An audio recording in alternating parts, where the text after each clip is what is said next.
All right, welcome everyone to the ASPRS Mentors podcast. This week we have with us Ravi, Soneja. Are you okay with us recording this and sharing it on social media? Absolutely. Perfect. So can you please introduce yourself and provide a brief overview of your background and experience? Sure. Before I do that, I just want to thank you all for inviting me to be a guest on here. As Greg mentioned, my name is Ravi Soneja. I'm a certified mapping technologist in LiDAR with ASPRS.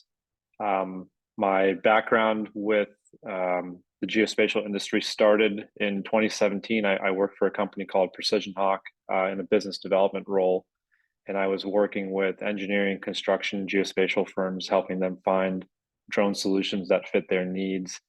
I would love to tell you all that I knew about LiDAR already and had planned to get into it, but the truth is I stumbled across it completely by accident. I wasn't even aware that it was something that Precision Hawk did when I was there. So I stumbled across it by accident and fell in love with it, and I've been chasing it ever since. After Precision Hawk, I moved to a company called ARE Corporation. There were some really good folks there. Not a lot of people know this story. I actually worked for them for compensation only.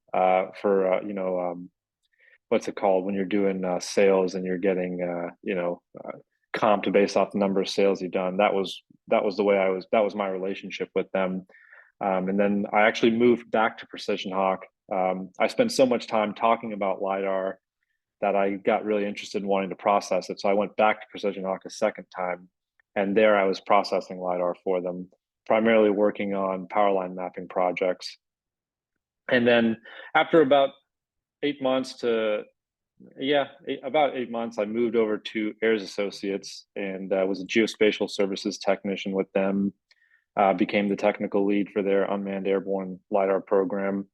AIRS does a lot of stuff for wide area mapping for counties in Wisconsin, and a lot of that data feeds back into the USGS 3DEP program. So I got a lot of exposure to that, bare earth editing, building edits, writing metadata for the various deliverables going back to USGS. I also got some exposure into survey. I am by no means a surveyor. I will not sit here and tell you that, but I was able to get exposure into field work for surveying. And then after close to about, I think 3.5 years, I moved from AIRS Associates to Bowman Consulting Group to run their airborne LiDAR program. Throughout that entire sort of journey, I've been very fortunate to be, especially at AIRS, the folks there made the introductions for me with ASPRS to get to the right people and get in the room with the right folks. So I've been very involved with ASPRS since then. I've had opportunities to teach workshops, work on when the positional accuracy standards were being updated, the addendum for UAS LiDAR mapping. I had the opportunity to contribute to that as well. So sort of all over the place, but overarching, it started in business development. That's carried through to this day. I still do a lot of work with clients, trying to find new projects, writing proposals, that type of thing. That's very interesting. So your original career path, if you go back, I guess, pre getting into the LiDAR world and the business development world, what was that like? Actually, I was a research technician for North Carolina State University. I did that for about a year after I finished my undergrad. And that was maybe like 14-hour days in a lab by myself running GCMS equipment. I very quickly realized it was not what I wanted to do. And so I took a business development role with Precision Hawk purely by chance. And it probably is one of the best decisions I ever made in my life. So you've had a lot of just chance occurrences get you to where you are today. Somewhat, yeah. Chance occurrences, a lot of hard work, sometimes hedging my bets on something, and it's really paid off. I mean, the chances I've taken got me to where I am today. So what made you so interested in geospatial industry when you were doing your business development? Like what made you make that switch? Um, I mean, I became interested in the geospatial industry. My first exposure to it was Precision Hawk. I really became interested in it when I found out about LiDAR, and that was what motivated me to continue pursuing a career in that area. Um, really it was, I spent so much time talking with clients about the equipment and projects they were trying to use it on, that I wanted to get into learning how to process and acquire it myself. And so it's kind of taken off from there. It's interesting. There's sometimes a barrier there between business development and technology, and often it's one that doesn't get crossed. So it's interesting to see that you crossed it and went all in on it. Yeah, no, that's very true. There is a barrier. There's a lot of folks that will stay on a business development path. They don't venture into the technical side of it. For myself, I'm somebody who likes the technical side of things and diving really deep down into stuff to understand how it works and how to best acquire LiDAR, how to process it. So for me, it's been really enjoyable to be able to break through that barrier and get more into the technical side. And it has helped a lot in my career, especially when working with clients designing approaches for projects. Understanding the technical side of it has been huge for that. So has that technical expertise helped you overcome some challenges in your projects? How did you overcome them? Oh man, every project has its challenge. The technical expertise has helped a lot. There's been projects where it was just a flight planning issue. We're too far off the center line of the right of way. We're looking at power poles, and the poles were there, the wires were not. So understanding the correct offset to place that sensor on the right of way from the center line of the poles has helped us in trying to figure out why poles are there, but the wires are just missing completely. Stuff like that. Definitely challenges come up when you're processing the data. You've always got some type of issue that you have to deal with. I know there was one project where I went to get started calibrating the LiDAR data to the control network. And I found at every control point, one of my QC steps has always been to go to each control point, the target, and look at it and make sure the control point falls on that target where I would expect it to. And it must have been 1 or 2 in the morning. I was doing this and I'm looking at each target. I'm going, man, everything's off by 3 to 4 feet in the same direction. And so having that technical understanding, I was able to go back all the way and figure out where in the trajectory processing I made the mistake and then solve the problem from there. Awesome. So are there any particularly memorable or innovative applications or projects that you've been involved in? Yeah, there's some that I can't talk about. There's some that I can. One in particular, everybody's seen, inside in the LiDAR industry, there's been this advancement of these sensors that were designed for automotive mapping, and they're now being used for aerial mapping applications.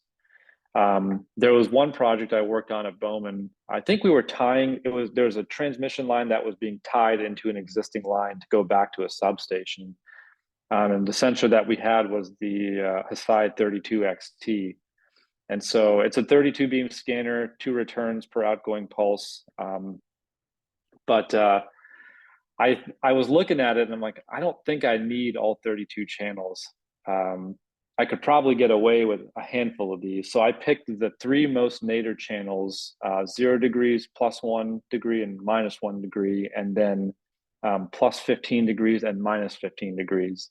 So I had 3 lasers that were giving me a look to the ground, and then 1 forward and 1 backward laser that were giving me a look into the structure before I even got up to it.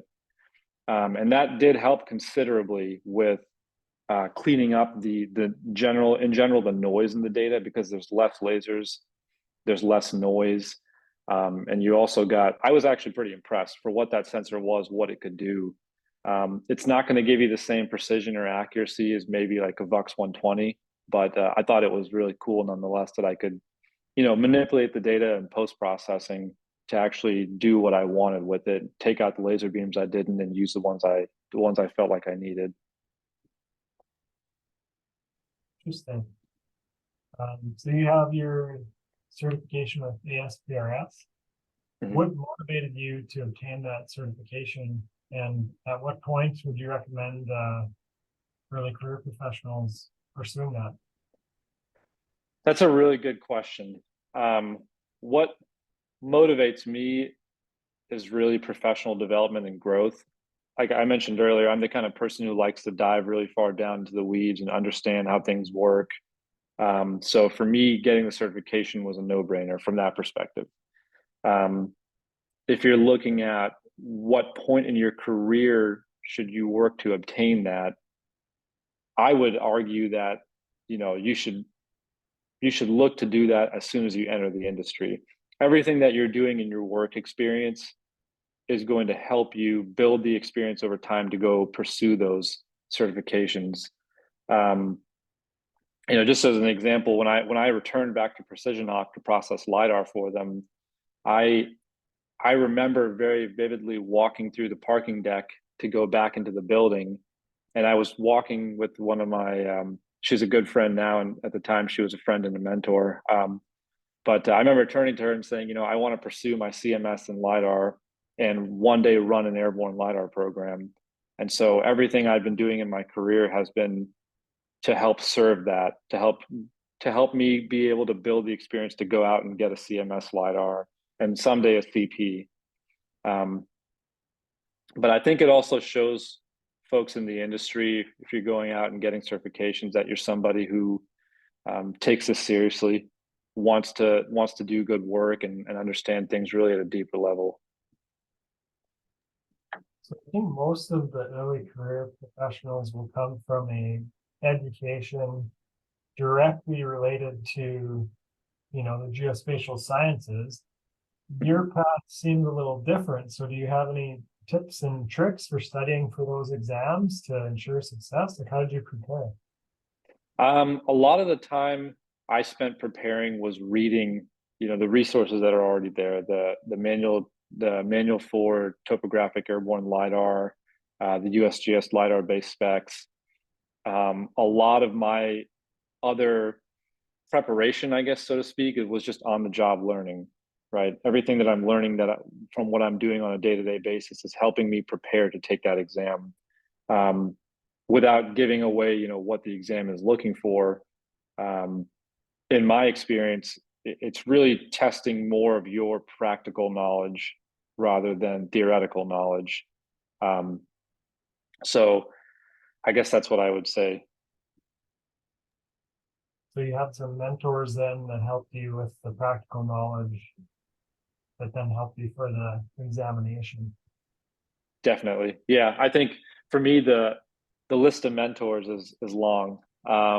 But I'm really grateful that I feel like I, in my career, have just stumbled into the right place at the right time, sometimes with the right people that have wanted to mentor me and see me succeed. So yeah, a lot of that has been, learning on the job, reading materials, and then my mentors, specifically at AIRS, teaching me a lot of the practical knowledge I needed to be able to prepare me to go out and take that exam. So how has technology evolved during your career? What are you predicting to be future trends? There's a lot in that question to unpack. The biggest thing for me, sensor capabilities have continued to improve over time. You're still getting scanners with higher and higher pulse repetition rates that can go on a drone. The components are getting smaller. The IMUs are getting smaller. The drones are able to fly for longer nowadays.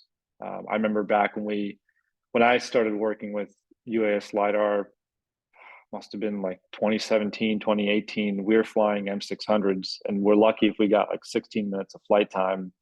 Nowadays, we're getting 30 minutes and up if you have the right drone.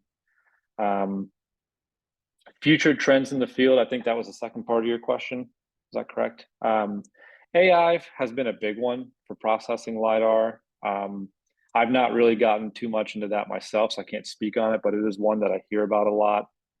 The other one, I think, would be prices for sensors coming down. Folks want to go out and do this kind of work themselves. The prices coming down definitely helps that.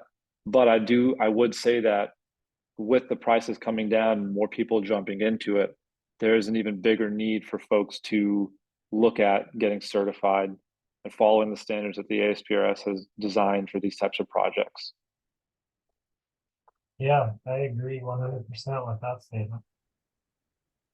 How do you perceive the current job markets, and are there any specific areas of growth or demand or opportunity? It's a good question. I mean, I think the job market is very active, particularly from my perspective. If you are a LiDAR calibration or processing technician, it's a very active market right now because people are looking for calibration technicians and processing technicians that I think in general know what they're doing, have a good sense of understanding of how the systems work, how to process the data, the best practices around doing that kind of stuff. In my opinion, I think the demand is really around highly capable technicians, at least from my perspective. And what do you think is the best route to get there to the technician level? I think a lot of that will come from, some of that may come from the academic side. Although I think on the academic side, you may not get the exposure that you necessarily need for processing. I don't want to say it's luck landing at the right firm, but there's definitely firms out there that do a lot more of that kind of work than maybe some other ones. I would look for those firms that are doing that kind of work that have a need for technicians.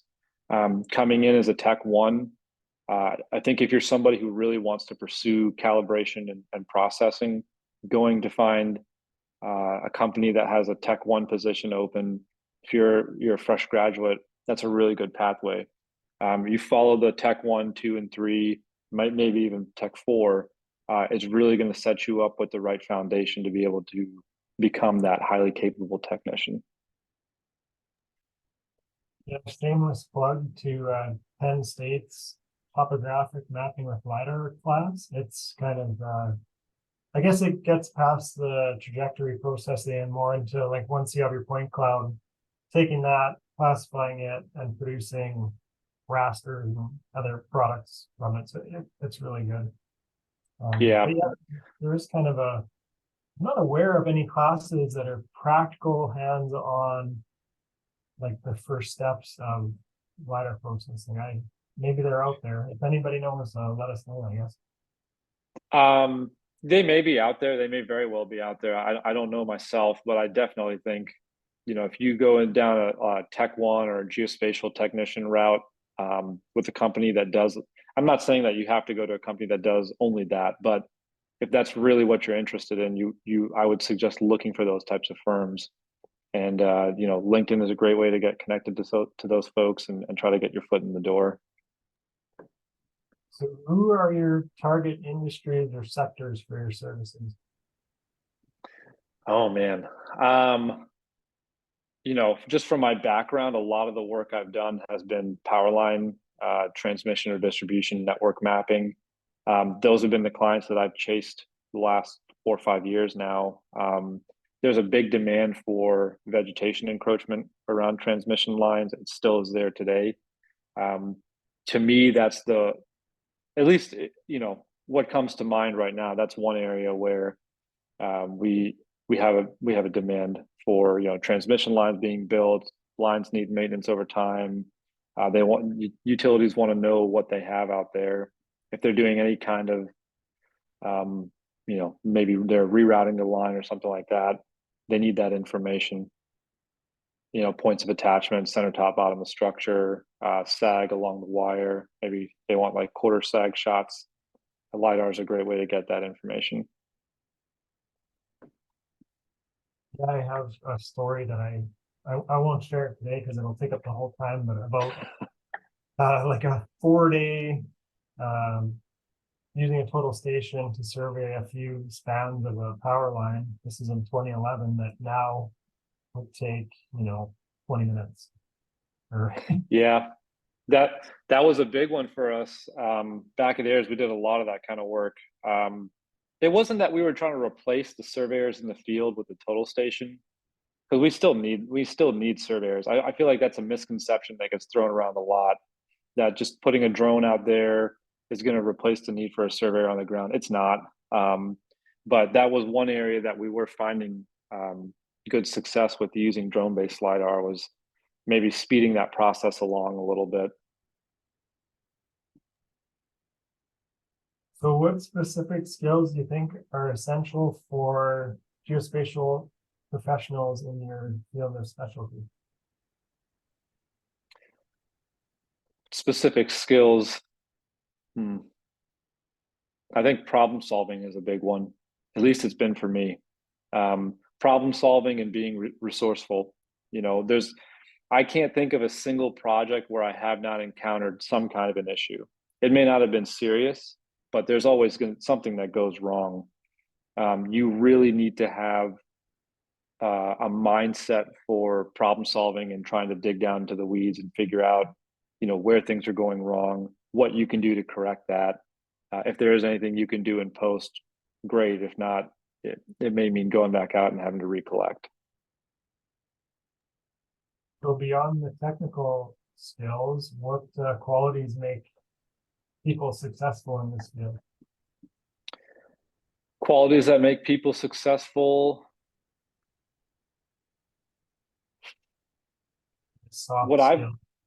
Yeah, it's a tough one to answer. But when I look for, I've looked for folks to hire here and there. The kinds of things I'm looking for is somebody driven. Are they ambitious? Are they hungry to learn? We talked about, being resourceful a second ago with problem solving. Are they resourceful? And a big one is, being, I think, just meticulous and detail oriented. When you're working with LiDAR data, you have to be. You can't be pushing out data sets with, errors all over the place, poorly classified ground. You need folks that are meticulous and detail oriented that can look through a data set and identify those kinds of issues. Those are the driven, ambitious. Yeah, 5. Those are the 5 I'd say that are good qualities to have. Okay, so regarding continuous learning, do you have any? First of all, I guess, do you engage in continuous learning? And if you do you have any recommended resources, books, or online platforms? Yeah. For me, I'm learning. The learning never stops. I'm not an expert by any means. I'm always learning. So for me to sit here and call myself an expert wouldn't really make much sense. Resources, the positional accuracy standards, those were updated. That's a great resource to read through. The USGS Lidar Base Specification, another good resource. The manual for airborne topographic LiDAR, the DEM manual. And if you really want to get down into it, if you have a lot of these user guides are published online, but if you can find stuff for like POSPAC or RIProcess or Inertial Explorer, getting into those user guides and just reading through them is a really good way to keep learning. I try to find webinars that are going on from time to time. I know ASPRS does a lot of that now. Yeah, those are the different avenues that I look at. I think from my perspective, the LiDAR base specs are updated every year. So there's something new to read every year. It may not be a big change, but it's good just to refresh yourself every year on it. So how can interested individuals stay updated with the latest developments and opportunities in your industry? I've always found LinkedIn to be really good for that. I feel like that's like a de facto answer, but when you look through LinkedIn, you look through the feed, there's constantly like DJI is making an announcement about a new sensor, Regal's talking about something, Applanix is talking about something. Often through that, you can find white papers for those types of releases. That's a good way to keep up with what's going on out there. Going to conferences is another big one. Attending, ASPRS workshops. Those are the main ones that I found to be useful. So the tip to LinkedIn users who have their own profile up to date but don't have a feed is to start following software, hardware, and other businesses within the industry that they're interested in, and then it kind of starts filling that feed with info. Yes, that's a good one. I missed that one. Follow the companies that you're interested in. those folks that are doing like aerial mapping or surveying type work, follow them because they're going to publish stuff that's interesting. And if you're looking for new job opportunities or you're trying to find that first job opportunity, it's a great way to find it. Perfect. So is there any final advice or a message that you'd like to convey to new geospatial graduates considering a career in your field? Final advice. From my perspective, I guess that the opportunity is always there. You just have to be, I think, hungry enough to chase it and want it. That would be my advice. Awesome. Well, thank you. If anybody else wants to reach out to learn more, what's the best way to get in touch? LinkedIn.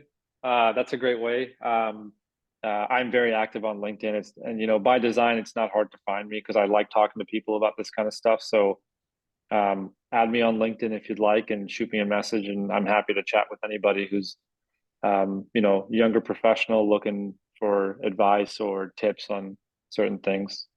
Always happy to talk. Awesome. Do we have any other questions from the live audience? I got a question for you, Ravi. Go ahead. Or Michael. maybe I'll try to form it in a question, but maybe it's more just kind of a talking point. Like I was just thinking, just listening, if I had to like break down the geospatial profession, it's kind of like there's like the public sector, the private sector, and maybe like the sales and business development, right? So you got public sector. So whatever, you're working for a county or you're working for the USGS or some sort of public agency, you got the private sector. So you're, working for I work for Wood Rogers, a private development company. You work for Bowman, a private firm, that offers consulting services, or you've got the people that are selling you stuff, software, sensors, cameras, LiDAR sensors, stuff like that. You kind of started in the sales and business development. Over my career, I've had people, everybody's trying to sell something, right? And I've noticed that sales and business development is like a young person's game. Rarely do I have a 55-year-old person try to sell me a LiDAR sensor. It's always someone that's fairly young, and everybody's kind of resumes available on LinkedIn, and I go and spy on them, and hey, this person's trying to sell me some software, and I go and look at it, and they've got 1 year of experience. So I immediately discredit them, right? Like that's my bias. Like why would I buy something from this person? Like I've got 19 years on them, and I know more than they do, and that's just me being arrogant. But the point is like you kind of started in that. So I guess if you're starting out in a career, and that's where you immediately get into, how would you build up your resume, or how would you build up your street cred, to be able to go and sell something to somebody and be able to be effective in that? That's a really good question. There's a couple things I would say. The first is, if you're a younger person starting in that kind of avenue of business development and sales, and you're working in the geospatial industry, your answer to can you do this cannot always be yes. You can't be everything for everyone, is a saying. I think that a lot of the traps that people that are younger fall into when they're working in that kind of sales position is when, Michael, if I came to you today and I'm 1 year in, you ask me if I can do, I just say yes, without really even taking the time to investigate if I can do that. I also think that if you're in that position, you really need to find a mentor. You need to find somebody in the company or in the industry that understands what you're doing far better than you, that has that 19 years on you, that's willing to teach you and mentor you. For me, I had that when I went to PrecisionOc. I had that with on the sales side and on the technical side. I had both those mentors in place. That helped tremendously. So I guess my answer for your question would be, don't always just blindly say yes, and find a mentor, because you're going to need somebody with that 15, 20 years on you to help you out. And they can give you I don't want to say the talking points, because it's not a script. You're not going through a script, but you are having a conversation with somebody, and they can help you navigate those conversations and what is possible and what is not possible. Hopefully that answers your question. Yeah, yeah, absolutely. I think that relates to everything, right? Because I mean, I'm still a salesman, right? I'm still selling our survey and geospatial services to our clients. So while I'm not selling a piece of hardware, I'm still selling something. So it's, and I don't have all the answers either. So it's, yeah, I mean, that is a great point to still have a mentor that, and not afraid to say, you know what, I don't know the answer, but I'll go find the answer for you, you know? Yes. And so instead of just feeding somebody some BS, I think that's, for young people, I think, you know, your relationships are huge throughout your whole career, but especially early on when you're trying to get a foot in your career, you know, don't burn bridges by lying to people or telling people stuff that you don't know. You know, just be honest. Just, hey, I don't know. Let me go talk to somebody. I know the person that does know the answer, and I'll get back to you. You know, so that kind of thing. So yeah, I think. Yeah, you made a good point. I mean, even nowadays, technically, I'm still doing business development and I'm still building relationships with people. And the fastest way you're going to burn a bridge with somebody is if you tell them you can do something without even giving it a moment's thought as to whether or not you really can do it. That's the fastest way you're going to lose business. Mm-hmm. Yeah, and it's a big industry, right? But it's small enough; it'll all come around, right? You'll run into that person again soon. You'll. Everybody in this industry, that's the one thing I've learned is everybody knows everybody. So if you're doing, you know, bad work or you're whatever the case is, people are gonna hear about it. And if even conversely, if you're doing really good work, people are going to hear about it, and that's a good thing. Yeah. So with as tight knit of an industry as this is, you should really strive to do the best work possible. You know, always deliver high quality work. Follow your QA QC process to make sure that, you know, stuff. Sometimes stuff is going to get out the door, and that was, you know, you missed something. Mistakes happen, but you know, that kind of stuff can come back to bite you. So Good stuff.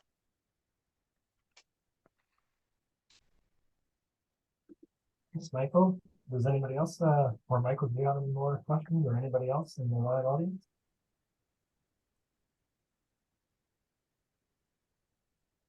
Waiting for Yusuf to unmute himself and drop a philosophical bomb on us. Yeah, so go ahead. Go ahead. Yeah, I guess I kind of want to I don't know if it's a question necessarily, but I have a really similar path in the geospatial industry. You know, I also started out in business development, not for the geospatial industry, but you know, I went to school for GIS in my mid-20s, and anyway, work at a family-owned business that provides LiDAR services, and almost everything that I know has been learned on the job, and the ability to say I don't know, but I will find out, is really like one of the only reasons that we got business in the first place. You know, but the ability to read and research and problem solve is the only thing that you know, that's the only way a lot of us, or I think, or people I've heard in the industry have learned. You know, I feel like there's a lot of us, and I don't know if this is your experience. It's a relatively small group in the LiDAR industry, but it's not always easy to just like go out and talk to somebody. You might not know anybody that's like in the same city you're living in that works specifically in the LiDAR industry. So the ability to find communities like this is really important, and one of the only ways I know to get feedback other than LinkedIn and stuff. So yeah. Yeah, that's a very good point. I mean, I think that the fact that ASPRS has this group to help younger professionals is a really good idea, because I mean, I'm when I'm in a seat and I'm hiring somebody, I want the best of the best. I want folks that are really sharp, that want to do a good job. I think, you know, giving them this feedback loop, but opportunity to engage with other professionals helps those younger professionals sort of with that drive, with wanting to do that kind of work. I think, you know, this can open a lot of doors for people. So thank you very much, Can Ravi. can I slip one more question in? Oh, go ahead. Ravi, and if one day you get sick of staring at, you know, trajectory processing and staring at LiDAR points, 20 years from now, could you see yourself going back into a sales and business development job, whatever, you know, go back to work for Regal or something, and mentoring a young person that's a year or two out into their career looking to do that thing? Could you see yourself doing that?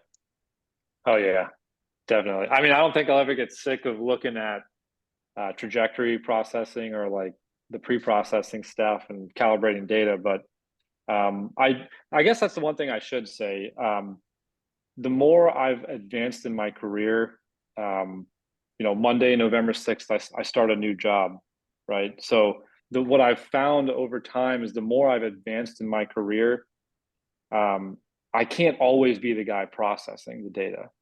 I can't do everything. I can't process and do business development and run a program at the same time. So I think, you know, Michael, to your question, that's already kind of happening today. Is I'm trying to teach somebody else to take over the processing.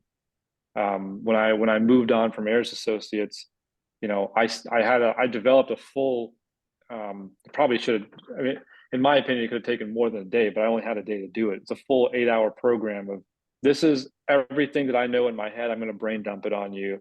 It's written in this Google Doc here, and it's all saved in multiple Teams meetings where everything was recorded.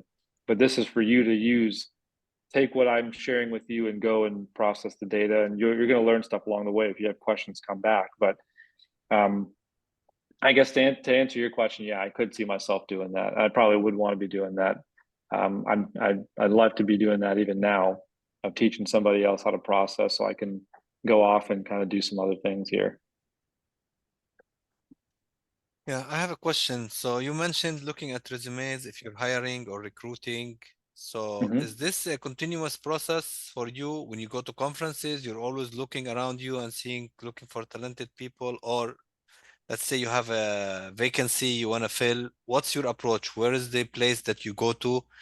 And after you find some candidates, like from your research, do you go to your alumni school, or do you go to a certain program if you want something in specialized? And after you gather some potential candidates, when you look at the resume, what are the things that you give it more weight? So let's say fresh graduates. So to answer the first part of your question, yeah, I mean, I think you're always looking for talented people. That never stops. Even if you don't have a job opening, you're always looking around to see, you know, who else is doing really well that maybe someday you want to have come work with you, and so you guys can work on stuff together. I do, in the past, I've done that through LinkedIn, trying to find other people. Some of it's been word of mouth. I've talked to good friends of mine that have moved from one company to another, and they know people at their last company that they thought were, you know, really solid people that I should reach out to. It happens at conferences too. That's kind of how I ended up at Bowman. I mean, I'm not there anymore, but that's how I ended up at Bowman. Is I was walking the exhibit hall floor, and the gentleman who was my boss there bumped into him, and I mean, I've known the guy for several years now, but he looked at me and he was like, "I want to sit down and get lunch with you and catch up and see what you've been up to." I mean, I kind of read between the lines. I knew, you know, what he was after. But yeah, that happens at conferences too. When I've looked at resumes, I'm looking at experience. You know, if I have a need for something very specific, I could go to, University of Florida, their geomatics program, and try to find people there. But when I'm looking at a resume, I'm not, if you take me as an example in this, my bachelor's from NC State University was material science engineering, dealing with sustainable materials. But now I'm doing geospatial work. So it's like a full 180. I'm going the other way with it. So I'm not going to put all the emphasis on their education. I'm also looking at the experience they have and the kind of I work see. they've done in their career. Okay. One last question. Let's say I'm a fresh graduate and I started with the company, let's say a big corporate company, and I had the choice to go into the managerial business development level where it's less technical but more money, which is something I would enjoy. Like this is what happened to me at some point of time. And you go into that and you start growing, but you become less. Your skills are not sharp anymore when it comes to solving things instead of talking about things. Like producing. And for my case, I did that, and I had to do it because it was needed in the company, and they want somebody to take the responsibility. I took it, and I found out myself that after a couple of years, unemployable. Because if you change the area that you live in, all your relationships, everything, you cannot take them with you as a business development person. So it's you're tied to that specific area. And when I faced that, I said, "Oh my God, what did I do?" That's when I applied again for my PhD, and I got my PhD. And now I'm very attached to my technical skills, or position myself in the market as a technical person, because you stay sellable. Doesn't matter where you go, whatever you do, you're always sellable. So what's your advice to those people at the early stage? They get tempted with the money, and and the people, it's more people oriented when it comes to business development and these things and managerial. Yeah, I mean, well, so the way I've looked at this, for me, it's not always been about the money. I'm much more interested in, what I can learn. The money is important. Don't get me wrong. You need that, but everything is not about money, at least to me. So I'm looking at, what I can learn when I'm taking a job, the kinds of opportunities that company's giving me, what kinds of doors it opens for me within that company. There's a very fine line if you start off as, purely business development and you move like myself into the technical side of things. You can continue to do both, but there's a fine line between them, right? I know exactly what you mean about falling more onto the business development side. That's what happened to me. Yeah. And then the technical side of it becomes, maybe less sharp. It's a fear even for me. I don't necessarily know how you would address that later on in your career. I do think that someone in maybe like a program or managerial role, like I talked about earlier, there's going to have to be some type of a sacrifice when you're moving up in your career. You're not sacrifice. Sacrifice is the wrong word, but it's sort of a give and take, right? You're moving up. You're taking on new and different responsibilities. The more technical stuff is being sent out to the technicians. Let them handle it. There's going to be some handful of technicians that come up, and then they start moving into those managerial roles. I guess the way that I've tried to address that in my career, even though I'm not always the person processing, I still like to be involved in what's happening in that, so that if there are technical issues that pop up, let's say maybe there's a trajectory issue or the flight plan was done incorrectly, I know about it on the managerial side, so I can work to address it. That's probably the best way I could answer that. Yeah. Thank you very much for your insight. I say if I ever go back and I want to be involved in the managerial level, it's worth it if it's my own company. If it's not my own company, I'm not going to sacrifice my technical skills, because this is my weight. I see it as my, my profile, and I wanted to keep growing and feel challenged. So, fair enough. Yeah. Fair enough. Yeah. There's one thing I can add to it is your profession. So I'm in the same boat. I'm a manager now who feels pretty useless, to be honest. But I do maintain my knowledge by professional development for my ASPRS certification is one thing. Also exposing, like you talked about earlier on LinkedIn, create your feed and expose yourself to as much of that information, whether it's white papers or webinars, stuff of that nature, just to keep the old brain ticking a little bit.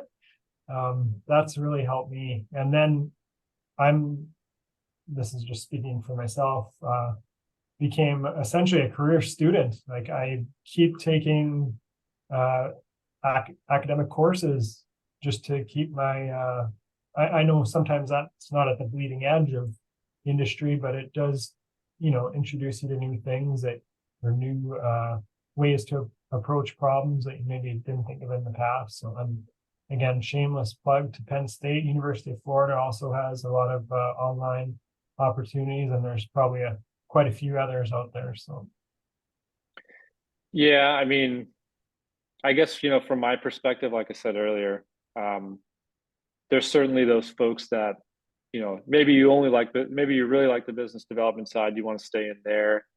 Maybe you want the more program management track. I do think you can find ways to blend the two. But like I said, I think, at least from my perspective, I do understand that it's going to be somewhat of a give and take. As you're moving up, you're handing stuff off to other folks for you to take on those new responsibilities. But the way that I look at it, the way that I try to think about it is, you're at least you're still learning something new. It'd be worse if you stagnated and weren't learning anything new. Then that's a different story.